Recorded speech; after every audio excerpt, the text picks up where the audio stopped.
گلوکار اور اداکار علی ظفر نے حکومت کی لاک ڈاؤن پالیسی پر تنقید کر دی۔ ٹویٹر پیغام میں علی ظفر نے کہا کہ ہم نے لاک ڈاؤن کا تعین کرنے میں 3 ماہ ضائع کر دیے جب ہم انتہائی غیر منظم حالت میں بھٹکتے رہے، جبکہ اسی دوران کرونا وائرس انتہائی منظم اور بھرپور انداز میں تباہی پھیلاتا رہا۔ علی ظفر نے طنزیہ انداز میں کہا، ہم یہ طے کرنے میں لگے رہے کہ لاک ڈاؤن کیسا ہونا چاہیے، smart lockdown, selected lockdown, سخت lockdown, OA2 lockdown یا پھر سرے سے کوئی لاک ڈاؤن ہی نہیں کرنا۔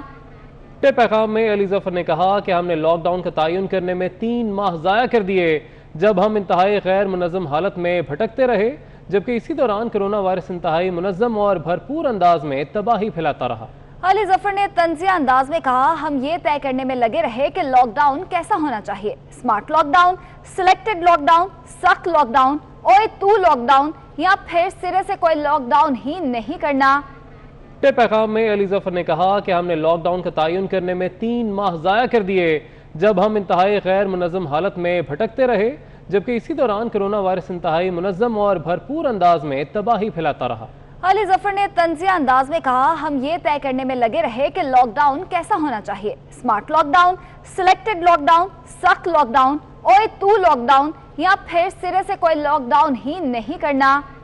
ٹویٹر پیغام میں علی ظفر نے کہا کہ ہم نے لاک ڈاؤن کا تعین کرنے میں 3 ماہ ضائع کر دیے جب ہم انتہائی غیر منظم حالت میں بھٹکتے رہے، جبکہ اسی دوران کرونا وائرس انتہائی منظم اور بھرپور انداز میں تباہی پھیلاتا رہا۔ علی ظفر نے طنزیہ انداز میں کہا، ہم یہ طے کرنے میں لگے رہے کہ لاک ڈاؤن کیسا ہونا چاہیے، smart lockdown, selected lockdown, سخت lockdown, OA2 lockdown یا پھر سرے سے کوئی لاک ڈاؤن ہی نہیں کرنا۔ ٹویٹر پیغام میں علی ظفر نے کہا کہ ہم نے لاک ڈاؤن کا تعین کرنے میں 3 ماہ ضائع کر دیے جب ہم انتہائی غیر منظم حالت میں بھٹکتے رہے، جبکہ اسی دوران کرونا وائرس انتہائی منظم اور بھرپور انداز میں تباہی پھیلاتا رہا۔ علی ظفر نے طنزیہ انداز میں کہا، ہم یہ طے کرنے میں لگے رہے کہ لاک ڈاؤن کیسا ہونا چاہیے، smart lockdown, selected lockdown, سخت lockdown, OA2 lockdown یا پھر سرے سے کوئی لاک ڈاؤن ہی نہیں کرنا۔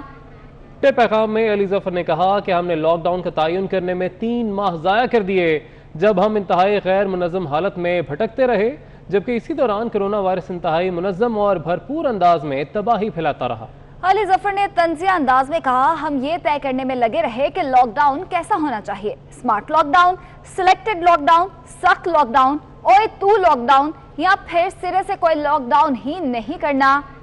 ٹویٹر پیغام میں علی ظفر نے کہا کہ ہم نے لاک ڈاؤن کا تعین کرنے میں 3 ماہ ضائع کر دیے جب ہم انتہائی غیر منظم حالت میں بھٹکتے رہے، جبکہ اسی دوران کرونا وائرس انتہائی منظم اور بھرپور انداز میں تباہی پھیلاتا رہا۔ علی ظفر نے طنزیہ انداز میں کہا، ہم یہ طے کرنے میں لگے رہے کہ لاک ڈاؤن کیسا ہونا چاہیے، smart lockdown, selected lockdown, سخت lockdown, OA2 lockdown یا پھر سرے سے کوئی لاک ڈاؤن ہی نہیں کرنا۔